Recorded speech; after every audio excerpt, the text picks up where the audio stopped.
Hello everyone, this is Sohrab from Group 3. My group mates and I are going to talk about privacy challenges in biometric systems. First of all, we would like to talk about the importance and challenges of privacy when it comes to biometric systems. Biometrics, like many other technologies, can pose challenges to privacy. However, there are some challenges which are unique or more severe when it comes to biometric data. The first point is immutability. A data breach involving biometric data could have permanent consequences since individuals cannot change their fingerprints or DNA. The second point is secondary information. Some biometric characteristics could potentially reveal secondary information about an individual beyond what the biometric was initially collected for. For instance, if you gain access to someone's DNA, you can find out about some medical conditions about them which they wanted to keep them as secret. The next point is function creep. Function creep occurs when the information is used for different purposes than it was collected. For example, an organization may collect an employee's facial biometric information for authentication purposes, such as to enable access to a building. That information may then be used for an unrelated secondary purpose, such as to monitor the employee's start and finishing time. The last point we would like to talk about is covert collection. Collection of individual biometric information without their consent, participation, or knowledge. To clarify this, we've come up with an example. Let's say you touch a surface, and your fingerprints can be left to collect long after you do that. So, for example, hold the glasses, and long after that, someone can collect your fingerprints by having those glasses. Okay, saying all that, we discussed on the challenges. It comes to our understanding, although there isn't much to do for challenges like covered collections, we come up with the fact that the best way to protect privacy is first to secure data to prevent unauthorized access to it, and then having law and regulations to prevent those who collect data from any misusing of that data. So, uh, first of all, how we can secure data? First, by using matching sensor devices instead of match on host devices, and then find out how data is kept and how can we secure it. Then we're going to talk about how to control those who collect data by having some rules and regulations. Now my group mate is going to talk about matching sensor devices instead of match on host devices. Thank you, Saurabh. Hello, everyone. My name is Alimuddin, and I'm going to talk about fingerprint authentication techniques, which is match on host authentication and match in sensor authentication. And I'm also going to talk about the difference between two techniques and which technique would be better for biometric authentication, keeping privacy in mind. Okay, now let's look at the match on host authentication and how it works. When we scan our finger on the fingerprint sensor device, it captures the data and creates a user record by storing the fingerprint template in the database, which is also called the enrollment process. And this record gets used during every subsequent access attempt to capture fingerprint data to compare and match with the stored template. Here, this architecture explains match on host with trusted execution environment. Here, trusted execution environment provides a secure area running within the host environment to perform matching and to store fingerprint data. In match on host, the collected fingerprint data is matched on the host system, which could be a smartphone, tablet, PC, or a dedicated device purpose-built for security. Here, the function of operations is split in two parts. The first part, sensor integrated circuit captures the data, and in the second part, separate controller integrated circuit is used to run the software to make the actual match. Also, the host system is responsible for the security required to protect the integrity and privacy of the fingerprint data. And it also detects biometric forgeries for any presentation attacks. Now let's look at why this method of authentication is still in use and its selling points. The first reason is that it is budget friendly since the sensor has only one function to perform, which is collecting the biometric data, making the devices cheaper. And the second reason is that it has short design time and implementation can be done quickly. Though this method offers advantages, there are few drawbacks. Suppose if the host system is compromised by an attacker, the whole biometric data is also compromised. As matching is done on the host system, there are chances for the biometric data to be captured by attackers in transit and replay them later or manipulate the fingerprint data. Due to this, the user privacy is broken if the biometric data is linked with the personal information of the users. Now let's look at the match-in sensor authentication. In this method, the fingerprint operations are isolated away from the host system and are performed on the sensor itself by making use of the technology called as system on chip. If you observe the architecture of match-in sensor, you could see that the sensing and matching operations are performed on the sensor and host system is separated from these operations. This adds additional security as sensing and matching functions are integrated into one. But in case of match on host, the matching and processing of fingerprint data was done on the host system. There are many advantages of match-in sensor authentication. The advanced security with the match-in sensor architecture applies both to the system and to the protection of a user's unique biometric information. The first advantage is fingerprint data and execution environment of the fingerprint matcher that are physically isolated from the host operating system, affording immunity from hacks or malware on the host. Second advantage is that the sensor performing biometric identification autonomously without relying on input from the host that might be compromised. The third advantage is ability to accurately verify authenticity because the identification result is signed using a specific sensor private key derived from the hardware. The fourth advantage is that the biometric data stored is encrypted, processed, and protected on the sensor chip itself using strong cryptographic keys, and these keys are also used to sign credentials to prevent malware with false information. In conclusion, even if the host is completely compromised by a successful attack of any type of origin, it's extremely difficult to force the matcher to generate a false positive result, replay an old result, or in any way alter or manipulate the match result. This ensures that an identity authentication subsystems will remain secure even under a worst case scenario, and privacy is also well maintained. In the next slide, my teammates will talk about how the data is kept safe and how we can secure it. Hello everyone, I am Arpit. Now I will tell you some points on biometric data. So let's continue with the following topic, that is how biometric data is collected. When storing, processing and using biometric data for authentication, the first stage is the capture of person's biometric identifier, also known as enrolling the person. Once a piece of biometric data is captured, it cannot be amended. Unlike a password, you can't forget a biometric identifier like your fingerprint or voice. Once this data has been captured, it is then analyzed and converted into a biometric template. This is a binary mathematical representation of the original biometric identifier, just like a fingerprint. To be clear, a biometric template is not an exact copy of the biometric data, but rather a file representing unique numerical data points of the data, which is converted with a secret proprietary algorithm. This template cannot be backwards engineered into a picture of a fingerprint, face or iris. Hence, digital biometric data is significantly more secure than an exact copy or photograph, as without the proprietary algorithm, no one can decode the biometric template.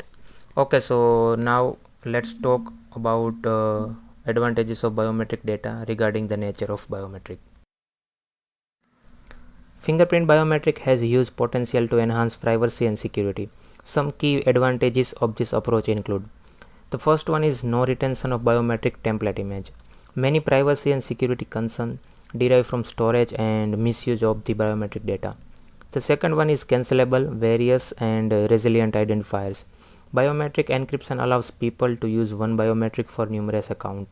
If an account identifier becomes compromised, there is not much risk that all the other accounts will be as well. That is no need to change one's fingers. Enhanced validation security. The third point is no need for user memorization and less vulnerable to security attacks. Enhanced security for individual data and communication. Since the key is one's own biometric, this technology could place a reliable tool in the hands of users. Now let's move on and talk about the nature of biometric data and their respective securities. Let's start with the distributed data storage. Distributed data storage is a further method which stores the biometric templates on a server and a device, a method which is essentially a double-baked storage solution. The biometric data will be broken up into smaller, encrypted file and stored separately on the server and the storage center of the authentication device. By storing the data this way, it makes it harder for a cyber criminal to access the data, as they would need to get into both points. This method offers security and privacy without sacrificing usability or scalability. The second one is the blockchain data storage. Encrypted biometric templates can further be protected by splitting the information into shares and storing each individual shares in a separate location. For example, part or share of a person's biometric template can be stored on the individual's mobile device and the other on a server or blockchain. Blockchain is a form of decentralized data storage. The concept of blockchain comes from the notion that publicly stored blockchain data cannot be manipulated without altering other datasets along the chain. Now, the third one is tokenization and hash encryption. Another approach to allow new device to recognize authorized user is the tokenization, one-way encryption or hash function. Say, for example, the retina, voice or fingerprint identification is used to recognize the authenticate employees whenever they go within a company. But the company does not want to have the image or audio file stored on the server where hackers or malicious employees may misuse them. Instead, the company would use a device that say scans a person's face or fingerprint, converts that image into a unique code, and then send that code to the central server for authentication. Any device using the same conversion method can then recognize the employee, and the raw identification data will never be available on the system. Now the other topics will be covered by Jas. Thank you everyone. Hi all, I'm Josh. I will explain you the other parts now. Let's talk about on-device storage. Biometric data can be stored on an end user's device. This is most common on smartphones that use Touch ID fingerprint sensors, such as Apple's Secure Enclave. On-device storage can be used to store biometric data through a chip that holds the data separately on device network. Many of the new biometric bank cards which have been trialed in the last few years work using this system. When storing the data on the authentication device itself, the organization implementing the biometric verification process does not have control over it. This type of biometric storage is especially secure because it does not store any sensitive data on servers in large databases. Now let's talk about portable token. Biometrics stored on portable tokens, for example security cards or USB drivers, work in much the same way as on device biometric storage. Biometric information is stored on a single device and that device must be presented during authentication for verification purposes. Biometric tokens tend to be a bit more costly to implement than the alternative because they require both the token and a separate biometric scanner, though the added step also adds another line of security. Another benefit of storing biometric data on a portable token is that it doesn't need to be transferred over a network for verification purposes, and so this reduces the risk that can come with network-related vulnerabilities. Now let's talk about database server. At times, local device storage is not feasible. Large corporations who use biometric authentication to grant special user access and permission, for example, might prefer biometric database storage as opposed to local device access only. A biometric database server is one of the most cost-effective methods of biometric data storage, although it is more susceptible to a cyber threat due to the network-based approach. As the data is held on an external server, one of its benefits is that it allows a multi-location verification process. To reduce the risk of data being breached, should be encrypted when transferring over the network. The issue with the encryption is deciding where encryption key will be stored and who will be trusted with this access. Keep in mind, however, that even if the system is breached and the biometric harvested without a secret and proprietary algorithm, the biometric data cannot be interpreted. Okay, so now let's talk about another topic, that is how secure is your stored biometric data. One of the biggest barriers to adoption has been security concerns around the storage of biometric data. However, much of this concern is misplaced. While the storage of your biometric data is obviously important, there are many misconceptions about what a biometric data actually is and what can be done with it. Now let's talk about facial recognition as an example. When you create a facial recognition template from a face, whether this is in real time, in person, or using a photograph, the biometric is not the image or the photo and is not the facial image or photo that is stored. What is created is actually a proprietary. Mathematical interpretation of the subject's face and any original picture or video is discarded and it is not stored. Mathematical interpretation is called the facial template. This facial template is proprietary to the facial recognition solution provided. It is impossible to interpret or even read this template without the vendor's secret proprietary algorithm to decode it. Lastly, even when the template is decoded using the secret algorithm, this does not and never can recreate the face used to create the template to begin with. Recreating the original face or photograph from the facial template is simply impossible. It is like recreating a complete person from a shoe print left in the dirt. Okay, so now I'll let other team members to continue with the further topics. Thank you everyone. Hi guys, this is Risalatamin. I'm going to talk about law and policies, solution of challenges, and conclusion about biometric. So what is biometric? Biometric systems record personal information about identifiable individuals. This personal information can be collected, used, and disclosed by private organizations. However, people should be informed before collecting this data. For this reason, every organization who needs to collect biometric information of an individual has to maintain laws and privacy policy of biometric. There are some common legal requirements for implementing biometric system, such as notify people that they are collecting biometric data, establish policies regarding this collection, use of storage of biometric information, protect sensitive data with a commercial standard of care. Collecting biometric data from employees is not illegal, but the companies need to disclose the fact that they are collecting data and make their policies public so that everyone can be transparent. Also, the companies must give their best effort to protect this data. After all, they cannot sell this data. Now, I am going to talk about some points of laws and policies. Outline all areas where biometric data is collected or used. Make sure how your company collects and uses biometric data.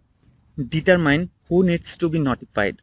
Customers who give their biometric must be informed before providing their biometric data. Also, customers and employees must be notified how you use their information and how you protect this data.